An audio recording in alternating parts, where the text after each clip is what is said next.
Welcome, everyone, and thank you for joining us for AI in HR Tech, Trends, Use Cases, and Demos. Sponsored by Harbinger Systems and presented by Shrikant Pattathil and Maheshkumar Kharade. This webcast has been pre-approved for HRCI and SHRM credits. Please be sure to attend the complete webcast in order to receive your credits.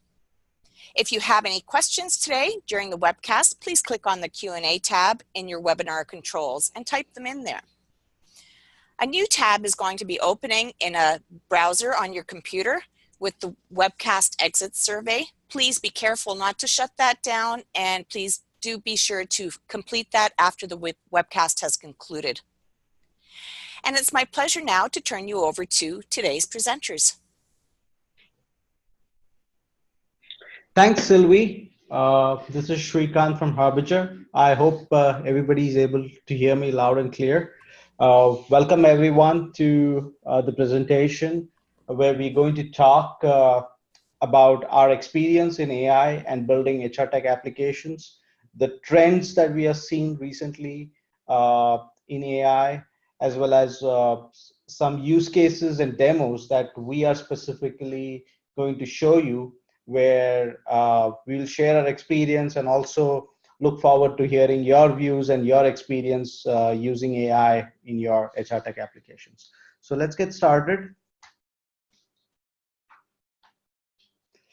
So a brief introduction. I'm the president of Harbinger Systems, Shrikant, and at Harbinger Systems, we focus primarily on building HR tech applications for both the product companies as well as enterprises across all domains like payroll, benefits, training, recruitment, etc., and also helping a lot of companies with the integration solutions. So we are at the cutting edge of technology in terms of AI and use cases of AI within HR applications. And my colleague here, Mahesh, he is going to run us through all the demos. So he's going to be more doing the fun part of the presentation. I hope you will enjoy the demos and the examples that that he will bring up later during the session.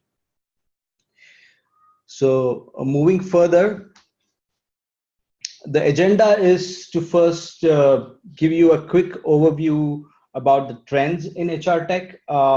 Has anything changed from what we spoke about a year back? Also take inputs from the HR.com survey that was conducted. Then we will go into some of the demos and use cases of the AI applications that we have built and share with you our experience in terms of the challenges and the benefits that the customers got using those applications, as well as we'll go into some of the challenges that we think are faced when we implement AI in enterprise applications, and what's our view to overcome those based on some of our experience in the last year. Towards the end, we will do a short summary so that you can take all of it together. So hope this session will be insightful, and we also look forward to your thoughts. You can share them as we move along during the presentation or towards the end. So we will try to address as many questions as possible. So to start with, I think let's go with a poll where we want to probably understand what best describes your role so that we can tailor the presentation more better and talk to you from that point of view, whether you are a practitioner, a product vendor, a service provider, like a consultant or an implementation service provider, or any other role that that you are currently playing in your organization. So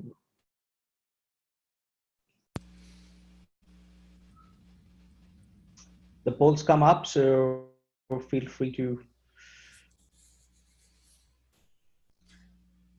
select one of the options. Okay, and we have just over half of you have voted so far. We do know that with Zoom, there are some people who will not get the poll popping up, so don't worry if you're not getting that, but we will get most of you, so get your votes in. We'll give it another 10 seconds or so.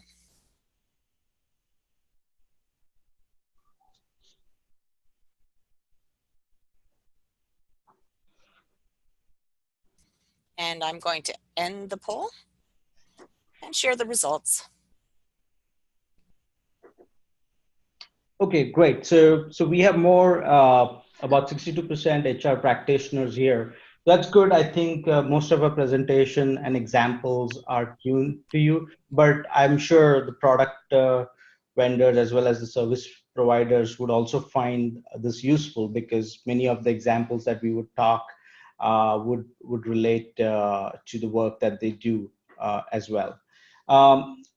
Very quickly, just to trouble you once more, we also want to understand specifically from the HR practitioners, how many employees are there in your organization, because it's very, AI is kind of very proportional to the size and the data that you presently have, the relevance of it. So is it like between under 250, between 250 to 1,000, 1,000 to 5,000, or 5,000 and more? So just want to understand the demographics here.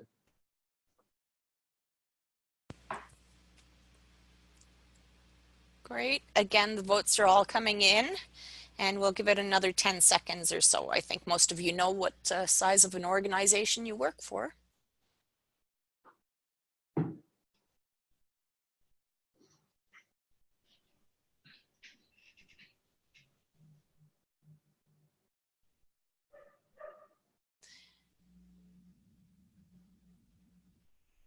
And I'm going to close the poll and share the results. Great. So we have a good mix here in terms of, but the highest percentage is 5,000 plus, so 33%, and the rest of the ranges are between 20 to 25%. So between 1,000 to 5,000, we have 19%, 250 to 1,000, 22%, and less than 250, about 25%. So I would say anything over 250, you start seeing AI not only on the recruitment side, but also internally while using the apps. So some of our applications are on the talent acquisition side. And so I think that will be relevant to the entire audience. But some of the examples that we are talking about are related to automating HR applications within the enterprise. So that probably will be relevant to more than 500 or more employees in the organization. That's when you would want to see more AI and automation for the HR applications that you're using internally. So thank you for sharing this information.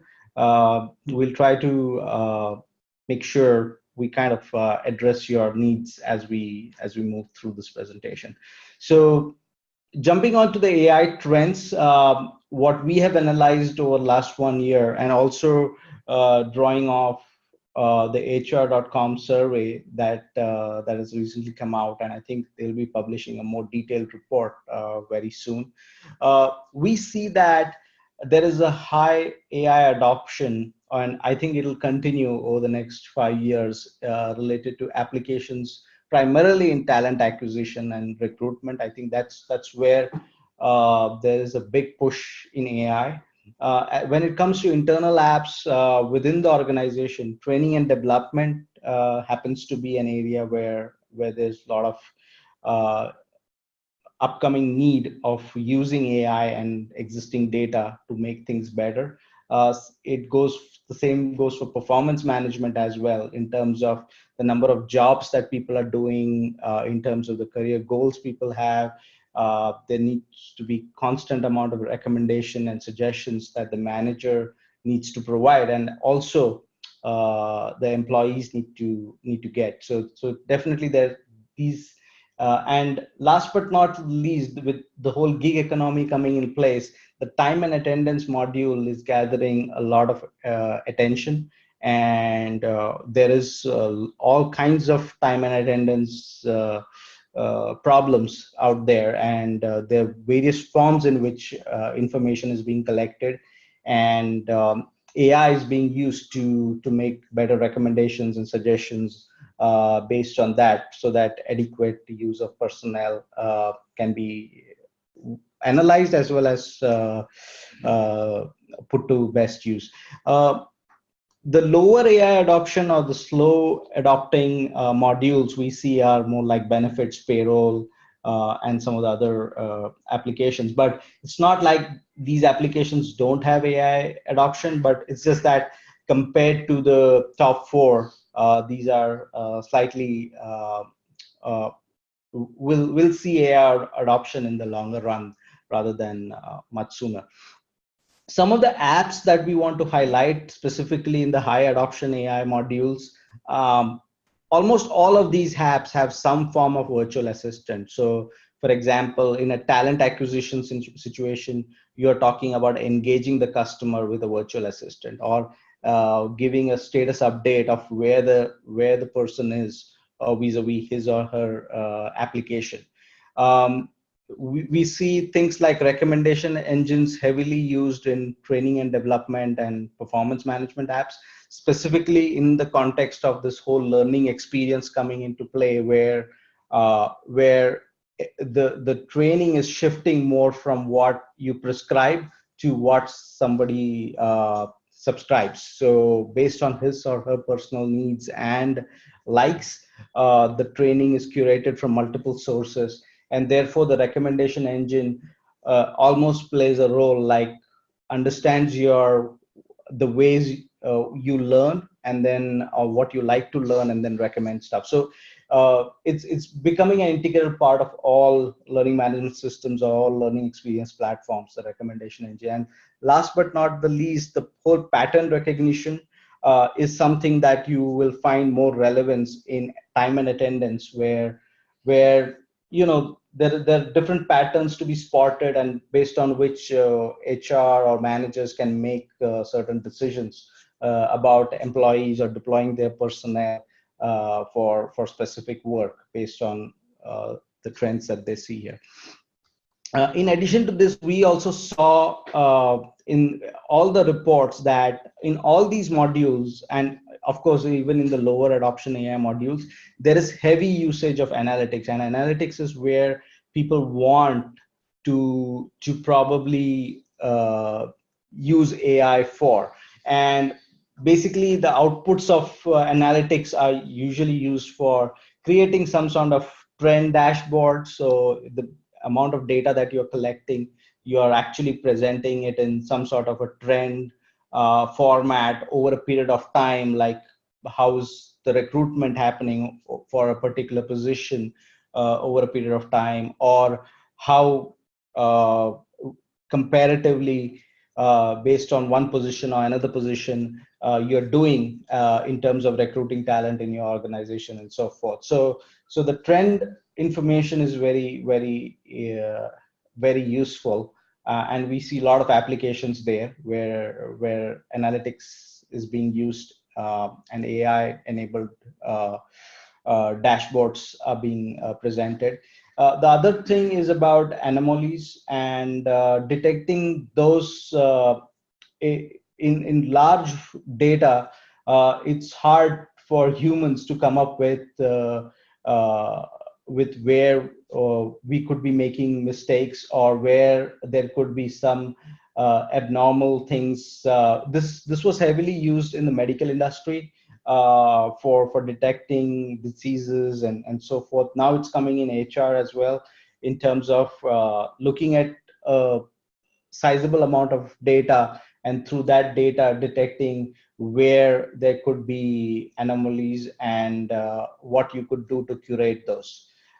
And last but not the least, predictive analytics is also something based on. So for example, people are using AI to do the succession planning based on the last 5 years trends in the organization of how people have left and who has taken over those positions, so that can you predict for the next 5 years how things will happen, and put some training plans and so forth in place, so that you could do better than competition. So these are broadly the areas. Of course, these are all forward looking in many cases for many people, but definitely apps are out there trying to solve this problem, and we have had some experience building some of these solutions. Moving further, I would like to pose a question. You can use the Q&A box to answer this. Basically, we have talked about some examples where we have seen use of AI. If you can tell us where you are experiencing or have used AI in various apps or modules, it'll be great to hear that as well.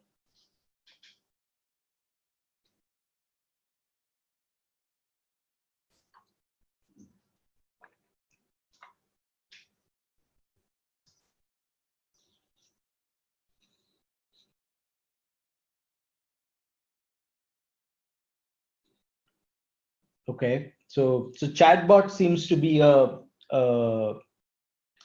first thing that comes to everybody's mind, and I think that's a good starting point for all AI applications. And I think one of the first things that you do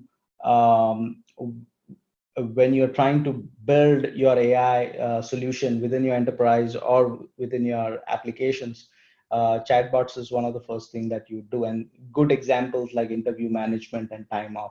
So maybe I will jump off to some of the examples, and we can probably start with a demo of a chatbot that we have built, and I'll invite Mahesh to kind of walk us through some of those examples here. Thank you, Shrikant. So let's take a look at some of the demos and use cases of AI-enabled applications. And as we just saw, some of the answers that came up for the question were referring to the chatbot. And the first example I want to discuss is also about a course discovery chatbot. So I'll just get into a demo.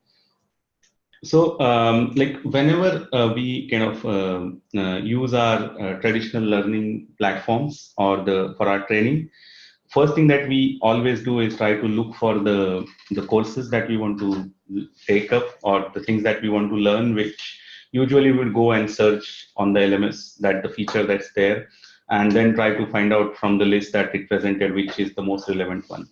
And that's like a very typical way of searching the courses. Now, this is where we think we have used AI to kind of completely, I would say, alter the experience, how you find out the courses or the training material that you are looking for. So that's where the chatbot is such a beautiful technology, because it helps you kind of just do it all through conversations. As good if you are talking to somebody who has done similar courses from the LMS that you are using, you're just trying to consult with them, try to give details around what you really want to learn, and then they help you find that content or that course or that training material in your LMS. So this is the chatbot that is implemented in a Skype channel where like it connects with your LMS that's there in the background and will tell you like what are the different categories of the courses that it has. I can just pick one of the category in which I want to kind of explore and find more courses and learn. So now I have selected a category and I can now start with looking for the information that I'm looking for. So I want to know more about courses on, say, political science. So some part of it I could use the menu that it presented. In some of the cases, I can also query the information that I'm looking for. So it's very interactive. I can also get to see the list of courses that are available in the LMS, and then I can select to view details or enroll. But now I have 5 options, and I don't know which one is the best for me. So I can just say, course should I enroll into?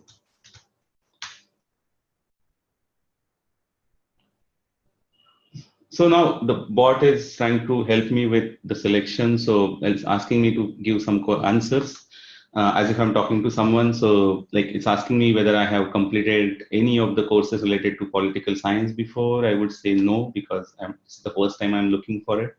So that makes me a beginner. So it's asking me what is my proficiency level, and that's it. I mean, and what is that I want to learn from this particular course. So let's give something complex. So about, say, political parties in democracy.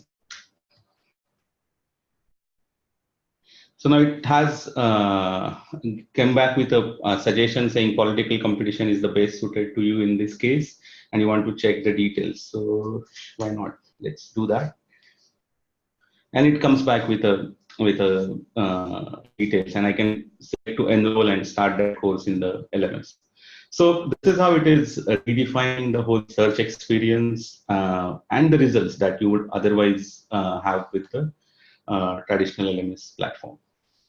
So this is one example, which is, I would say, is like a small use case. Let's take a look at something which is a little more complex. And this is something that we did for improving the efficiency of ticketing systems. So this is what we use in our day-to-day life. If we have any query, we want to fix some of the issues with our systems or anything of that sort, where we need help. And if there's a dedicated department in the organization, we use ticketing system to raise our issues, and then they help us to fix those. Now, we did this for a customer who is a technology giant in US, having almost 100,000 employees across the world. And being a tech company, they have all sort of profiles in terms of skilled engineers, unskilled staff, contract staff, senior managers, and few other categories. Now, at that kind of volume, I mean, that's where you can see the number of tickets that they are creating for help is almost, if we average it, it's about 1,300 tickets per day. Now, for a worldwide staff, there is a still limited set of HR and support reps handling those sort of tickets. And with stringent SLAs, it was creating a really bad or the negative impressions of the overall performance of the system in terms of HR looking after the long wait times to answer the queries, employees not getting resolutions on time. They are not satisfied with the resolutions they are getting because of the lack of time the support reps have. And there were so many escalations. So this is where we have implemented a chatbot where it fits in really well, because again, the virtual assistant, a conversational interface, is something that is to kind of automate the some of the conversations that we usually have with HR reps or support reps. So this chatbot is basically was developed with keeping two or three things in mind. So one is that when we looked at these 1,300 tickets, we could see there were a lot of queries that were coming around the regular information or the things that sits into your policy documents, different Wikipedias, knowledge bases, and things like that. So the only thing that HR or support staff was doing is kind of go to these documents or knowledge base, pull the information and give it back as a resolution to the employees. So it's like a very just a manual task of finding the information. So that's where the chatbot comes into the picture, where it kind of connects the employee with the knowledge base, understands what question employee has using natural language processing, goes back to the knowledge base, finds the relevant information, and gives it back to the employee. And then it saves HR a lot of time, because they don't need to now look at those queries which the chatbot can handle. Now, this is where the system is in place, but now how to make it usable and available to the employees easily. And when we looked at their communication channel, it was Skype. That's what they were using for internal communication, and phones. So we connected this chatbot to the Skype and phone, so it is available to the employees whenever they want it. They can query it from when they're at office, at home, or on the road. So that way they can get answer to their queries without raising a ticket, and chatbot is there, always there to help them. This chatbot again understands different languages, dialects, and expressions, so can take care of the employees coming from different countries that organization had. And now there was still few situations where chatbot will not be able to do everything, and it will stuck or it will need some help or the human intervention. And that's where whenever there is a scenario, it hits that it's not able to handle the conversation further, it will just request the next available HR staff or support rep, and they can continue the conversation. So there is a smooth chat transition happening from the automated bot to the HR staff as well. So that way we could achieve an end-to-end solution. And let's look at some of the results that we could achieve. I mean, this has improved the productivity because now HR is focused more on solving the complex requests, and the information or queries are coming out of the chatbot itself. That made employees happy. They are getting whatever they are looking for. Now, with all this being in place, we needed still a mechanism to keep or make it better as it gets used. And that's where we have implemented an analytics layer. What essentially it is doing is it is keeping track of the conversations between the chatbot and the employees. And two things it will look for. One is that at what points it has to hand over the conversations to the human. And second is are there any failures where the employees didn't get the information they were looking for and they just dropped the conversation. So those are the exceptions. And then that data will be is used to train the chatbot so that it learns from the those exceptions, and next time when the similar situation occurs, it is able to support that conversation as well. So about this training aspect, we'll talk about it in the later part of the presentation. Let's look at the first part of the training where we had to do some stuff manually. So when we kind of when we started looking at those tickets, and when we found that they need to find out the employees are looking for the information, that's where the first step is to kind of identify the intent of the user. So intent can also go back and map to the course advisor bot, where the intent of the employee is to find out the relevant training material. So identify such intents and then add utterance, which is in a way how that information or how that action can be initiated through a chatbot. So saying, I want to know more about a particular stream of the courses, or I want to get information about the benefit plans that we have, and things like that. And then to support those queries or those requests, we need to attach it to the backend platform, which we called as a knowledge base or a LMS platform. So attach them using the API calls. So that's where you set up the chatbot and make it operational. And once user starts using it, add an analytical layer which will help you track those exceptions, figure out how the performance of the chatbot, and train it. Now, this training can be of two types. So one is manual, where we kind of then find out what we missed and keep adding it through the admin interface. And the second one is the automation of that training as well. And as I said, we'll come back to the automating that training in the latter part of the presentation. So that covers some of the examples and one of the demo for the chatbot. I'll hand it over back to Shrikant for the next set of slides, and then we'll again come back to the couple other use cases. Thanks, Mahesh. So before we approach the next session of the presentation, where we are going to talk about challenges and how we have overcome some of them, we want to understand from you if you're using any AI features in your current HR applications, and are you seeing any value being derived from those? Like, are you deriving any value in terms of better analytics or better visualizations or so forth? So you can, it's a simple yes, no, or a don't know kind of a answer. So you can share your thoughts. We'll give you a few seconds to do that.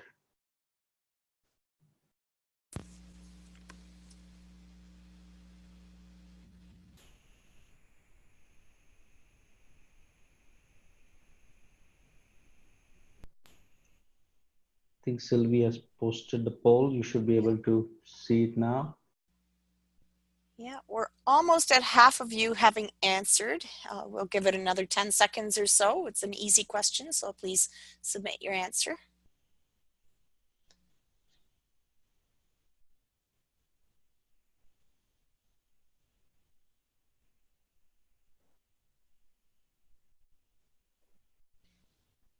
And I'm going to close the poll and share the results. Okay, so about 42% of the people said they are seeing value from the existing HR applications. About 20% say no, and about 39% say don't know. So about 40% of the people are able to derive value, whereas most of them either they're not using AI in their applications, or they're not too sure if they're getting any real output from it. So if they're paying for the features and still not getting the results that they are looking forward to. So let's move on. Thank you very much for answering that question. We appreciate that.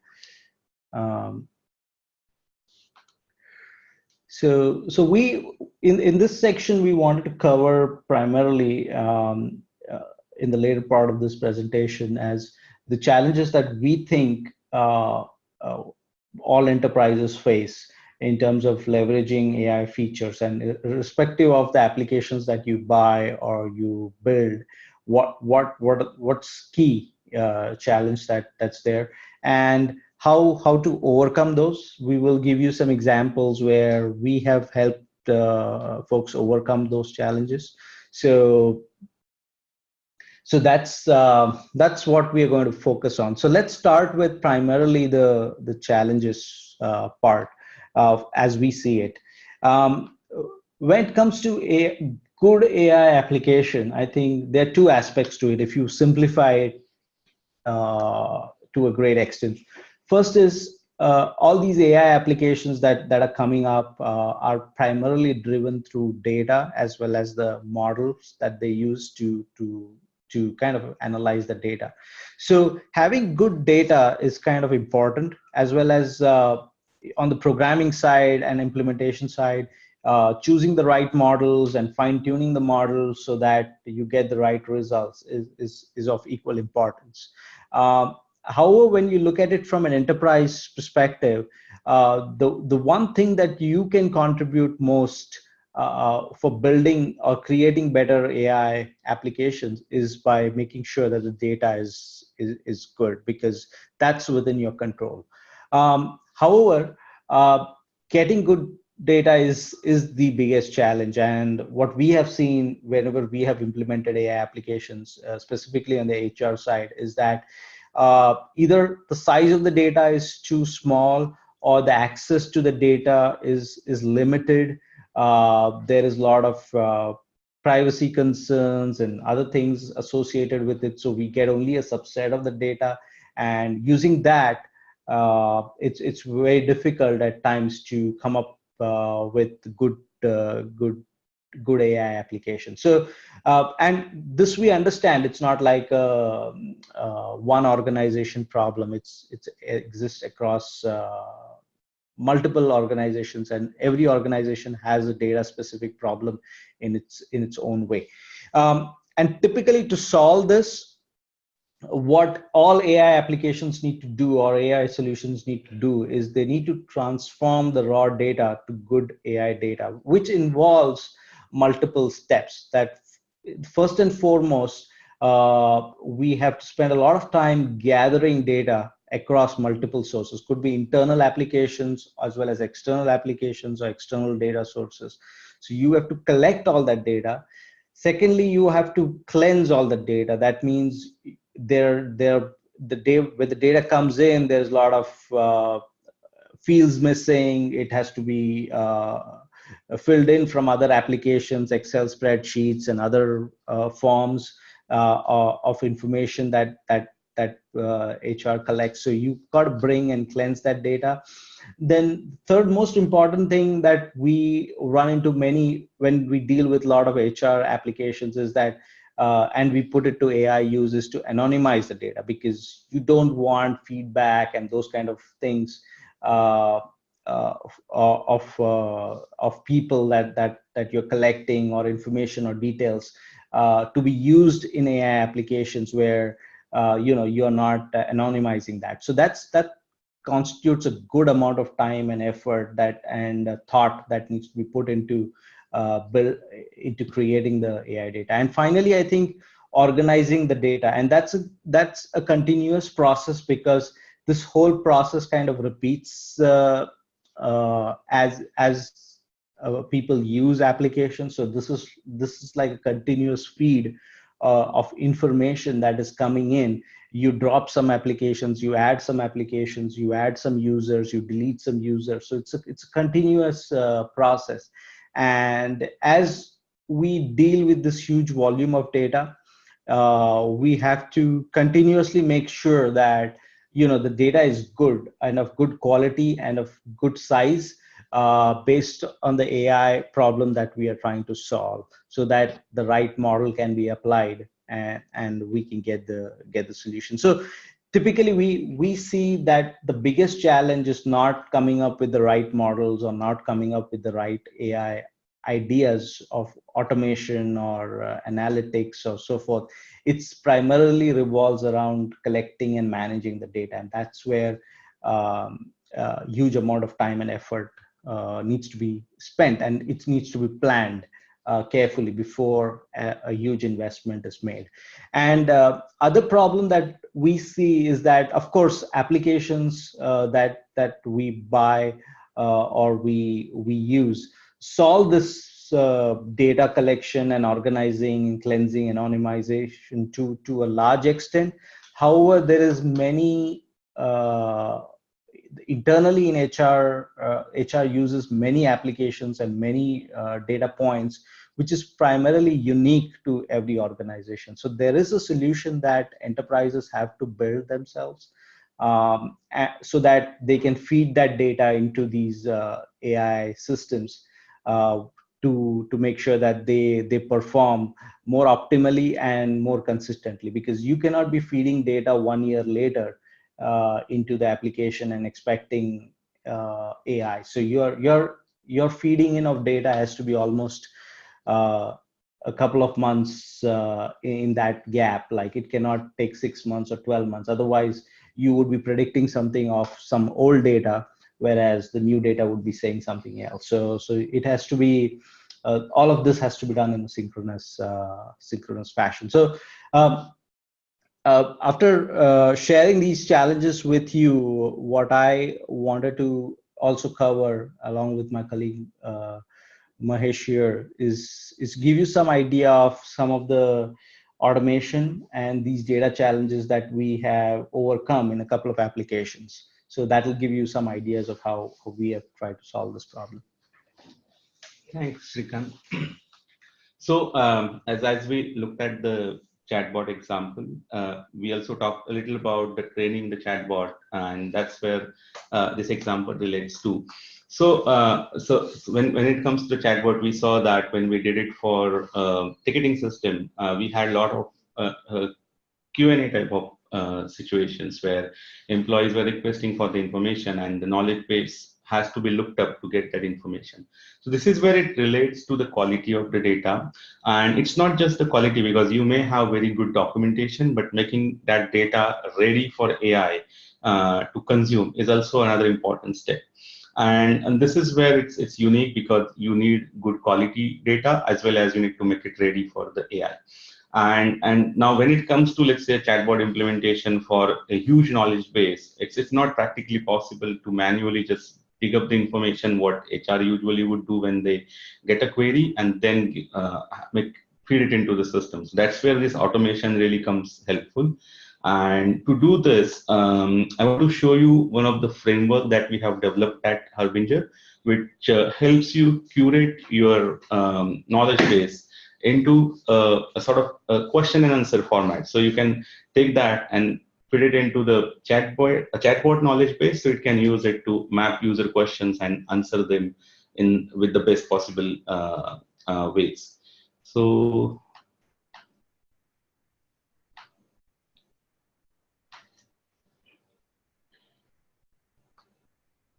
we'll just So the first step is that let's take a look at the such a policy document or a knowledge base document. So this is the document that I have just picked up from our own knowledge base, where we use these one-on-one meetings for connecting with the employees on a weekly basis, and then give them feedback through those meetings. So that's sort of a continuous feedback model that we have adopted. And this document talks about the brief about the ideas in management in terms of what is O3 and how you conduct those and things like that. So now this information is very well written and it's available for anyone to refer, but it's a lot of information, and if chatbot has to be provided, I mean, if we want to apply a chatbot or conversational interface to enable this information to be served, first thing that we need is we need to make it ready for chatbot to consume. And this is where this framework comes into picture. So I'll take this content and I'll paste it into an editor that is given to me, where and then I'll just give a quick title to it. Let's copy that. And I'll select a domain. Now, the AI in the background needs to know the context here for what type of knowledge base we are trying to generate those FAQs. So it's a management topic, so I'll pick that and I'll just proceed. Now it has 4 steps. So we have just completed the first step of submitting the content. Now it is the AI engine in the background is running and is trying to find out the theme, the keywords of in this particular topic. And it will give me an option to see if it has picked up the right set of keywords. And I can drop the ones that I see are not relevant, or I can add the things that I think it has missed. So I can look at the whole list, and probably taskmaster concern, a couple of things I need to be included, and then I can proceed. Now, this is where it has tried to learn from the content, and AI is trying to understand what this topic is all about. And now the next step is it will try to understand how much this content is ready for AI to generate question answers out of this. So that's the processing that is happening in the background. This is where it will look at the different aspect of the content in terms of the language used, the way sentences are formed, if there are long statements and things like that. And then it will come back with suggestions to us saying what is the quality of that particular content that we have just uploaded. Let's give a few more seconds before it comes back.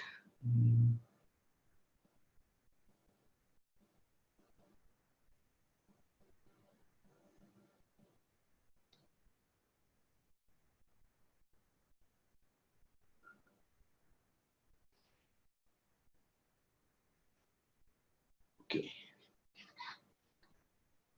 Yeah. So I think it's taking some time. I'll show you what happens after this tape. So let me show you one of the list of the questions that will be generated, and we can come back to the screen as well.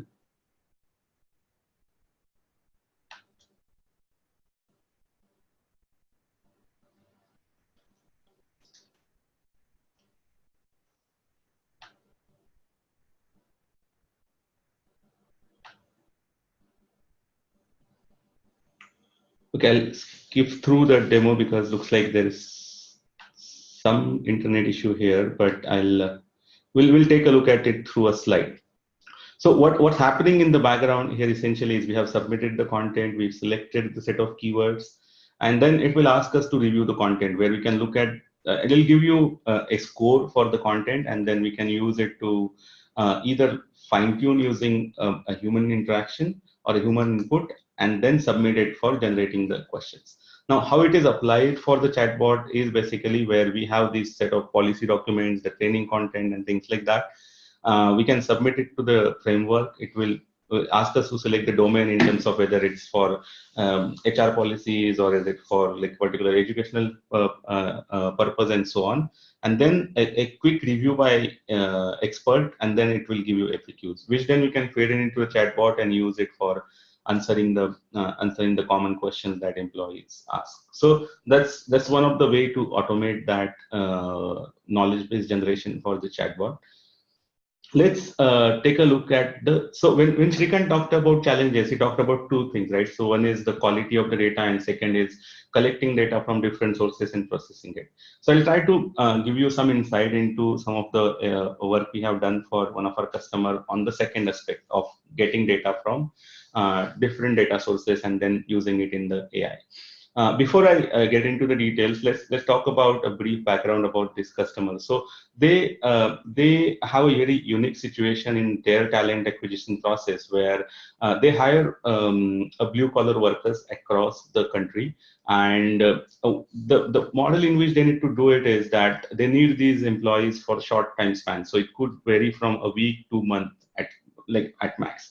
And again, the demand for these employees would be variable. I mean, it can be very high at given point of time. It can be very low as well. So when a recruiter is trying to post those jobs and give them, pass on them to the prospective employees, one of the key components that they need to include in that job description is the salary information. And because it's a competitive recruiting they are doing, they need to be very sure about what salary numbers they want to publish, so that they can attract the right talent. Now, to do that, the recruiter need to know what is the today's trend on those particular positions and the salaries in that particular area. And this is a very unique problem, because this information will not be available readily anywhere. And this is where then we have implemented a custom AI component. And this is a high level solution that we have implemented. So at the bottom, you can see there are different sources where everybody is posting their jobs along with our customers' competitors, so that they know that, okay, there is information out there about different job positions and what are the salaries that are offered on that particular day for those job positions.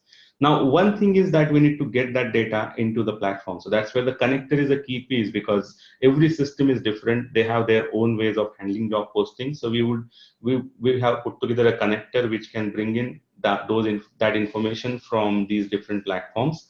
Now, once it is available, again, there is no unique format, right? When you write job descriptions, job positions, they are like very like somebody who writes it's to their style. That's where the NLP based parser is used to extract the relevant information that we're looking for, and then pass it to the data cleansing step, where it would process that data and make it ready for the machine learning model. And then there is a past salary history as well for the jobs that were offered in the past and what salaries were given. So the current trend and the past salary is what is an input to the machine learning model that we have put together. And that's where it makes it ready to predict or give those the trends in terms of the salaries and the job positions. And then there is a UI component which would be connecting to this machine learning model, where then recruiter can query the salary trends using position or an area or combination to get the information. So that's a custom AI component that we have put in place to kind of solve a very unique need that customer had.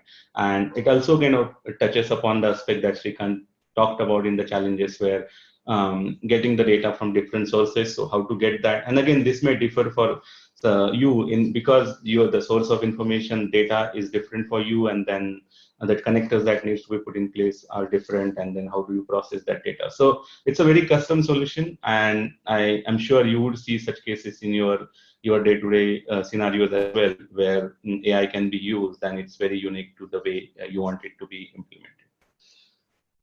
So Mahesh, if you want to go back to the FAQ generator and see it with some other text and see to show an example of how it works, I think it'll be interesting too. So I'm just coming back to the step we were trying to execute. So let's try with the sample text that's there for the graph. It's probably your computer. I think it's my computer. There's some problem with my browser, but yeah. Okay, maybe next time. Yeah. Okay. Thanks, Mahesh, for running us through those demos. I hope you got an idea of how we are trying to figure out and simplify the data specific problem that we think every organization needs some custom implementation. And we are trying to create frameworks which can be then used by various organizations, either to automate the chatbot in a continuous fashion, or even source data from multiple systems and feed it to their AI engines so that better predictions and analytics can be made. Uh, Overall, I think this is work in progress, but I think we have successfully implemented this in some large organizations, and the frameworks are learning on a continuous basis.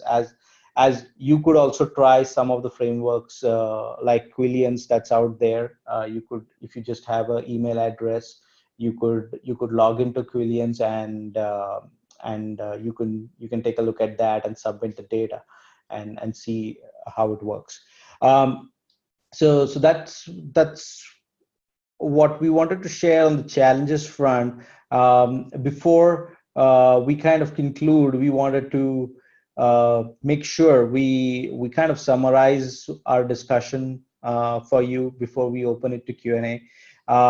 So the leading trends that we talked about as far as AI in HR tech, and we are seeing, and you may also see in your organizations where AI is being applied, are in areas like we talked about talent acquisition examples, we talked about training and development, specifically the course discovery, performance management, the continuous performance management that people undergo, and of course the time and attendance, where there could be time off bots and various other predictive analytics as you're dealing with the gig workers and the contingent workforce and so forth. So there's AI definitely in other applications of HR as well, but you would see probably it being used more frequently in some of these applications.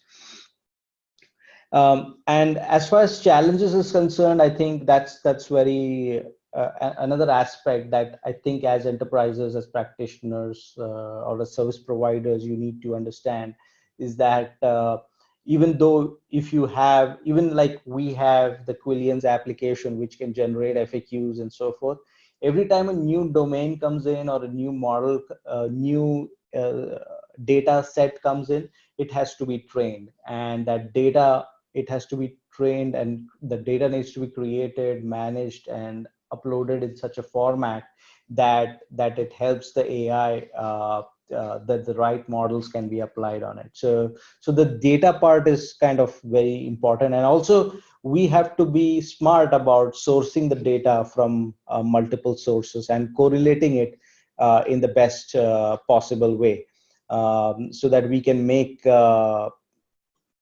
good predictions or good analysis out of that.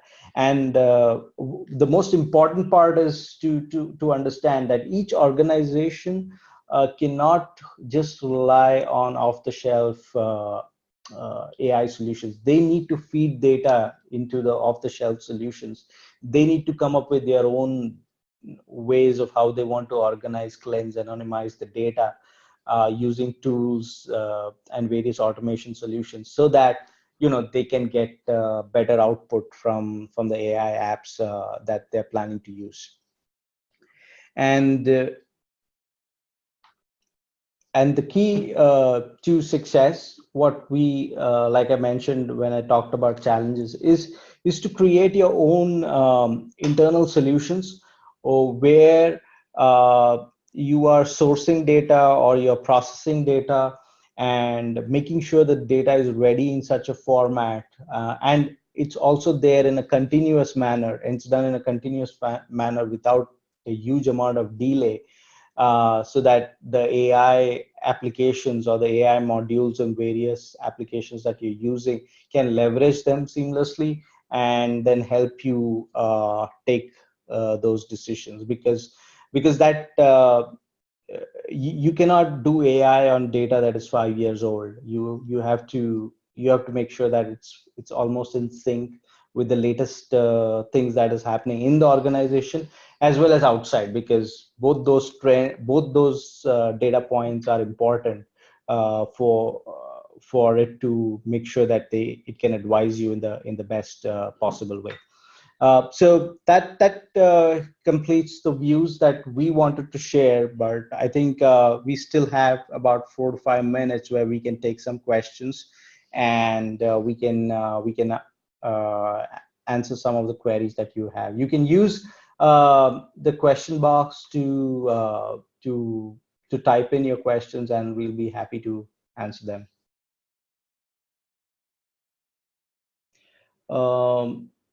So Paul has a question. He says, have you worked with government organizations like StatScan in using your AI apps to improve their HR skills and job forecasting? So currently we haven't worked with government organizations. We have mostly worked with the enterprise IT. But if you can share some links and information post this webcast, we'll be very interested in kind of leveraging that and kind of discussing our expertise and see if we can help in some of those areas, like improving HR skills and job forecasting. How about bot to bot communication using AI? Okay, so yeah, this is also another emerging trend in HR applications, but not so much in HR applications, but in other areas like retail and so forth, where the buyer as well as the seller are both automated, and they're making decisions, like you're booking a cab and you're telling you're directing it through a chat bot, and then a chat bot responds from the other side, and that decision is made. But in HR, we are yet to see applications of that.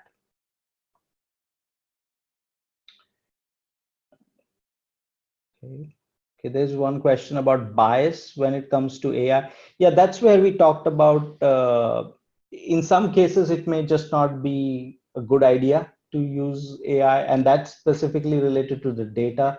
Based on the data that you use to train the AI, if that data has biases, then of course the model also shows up. So Mark has a question. What is the state of cyber vetting in the recruitment process? I don't understand that question. So probably if you can explain what you mean by cyber vetting, like is it like some sort of reference checking you're talking about?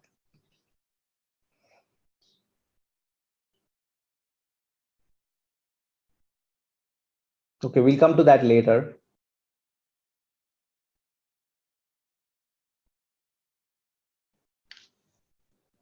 Okay, so since we're at the end of the hour, we will give it back to Sylvie to close it for us. But thank you very much for your active participation. We had some good questions, and the ones that we didn't answer, we will definitely get back to you and with clarifications or further answers. Thank you very much to Harbinger Systems and the two of you for your very informative webcast today, and to our audience also for joining us and for your great questions, as the gentleman said. And we will pass on your questions, any questions that you think of, and you put them in the exit survey. We will pass those on to the presenters so they can reach out to you with those answers. And Mark, if you have any qualifiers for your questions, you can send those along too, and they would be happy to answer those. If you'd like to view this webcast again, the archive recording and slides will be available for up to 7 days for our free members. And if you have an HR Genius membership or recertification membership, then you have unlimited access to all of our archives and all of our upcoming webcasts. Your webcast credit will show up in your HR.com account within 1 to 2 business days. We will also send you an email with your credit information. Your feedback is important to us, so please take a moment to fill out the exit survey that opened in a new browser page on your computer, or click on the link to the survey that I put in the chat area of your Zoom controls. This concludes our webcast. Enjoy the rest of your day.